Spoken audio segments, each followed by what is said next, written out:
Spet, če obrnemo to empatično poslušanje, eno je, da poslušamo druge osebe, drugo pa je, da prisluhnemo samim sebi. Ko smo sami sabo, ko smo v dialogu z določeno osebo. In tukaj govorimo o samoempatiji.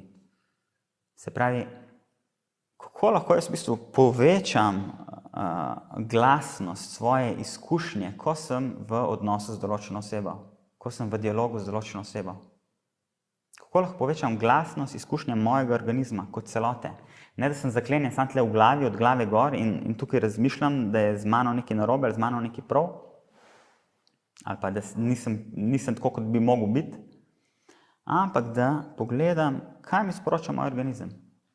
Kakšno izkušnje imam, ko sem jaz v dialogu z vami, zdaj tukaj pred kamero, kakšno izkušnje imam, ko sem v dialogu s svojo partnerko, z otrokom, z nadrejenim, podrejenim. In da to nekako ovekovečim, to dogajanje, da ovekovečim, da se v meni porajajo določeni občutki, zaradi tega, ker sem človek, ker sem človeško bitje, ker je to dedna zasnova mojega organizma. In kako se lahko naučim v bistvu govorjenja in izražanja tega jezika mojih občutkov. To je to, kar se v meni dogaja. Okay, ne? Moj mi govori, da bi mogel biti drugačen, da bi mogel biti srečen, da bi mogel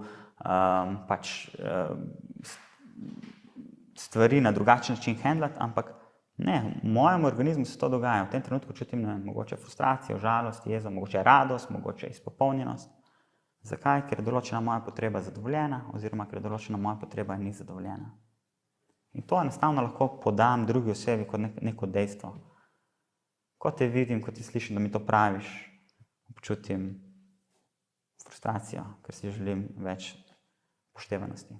Kako ti je to slišati?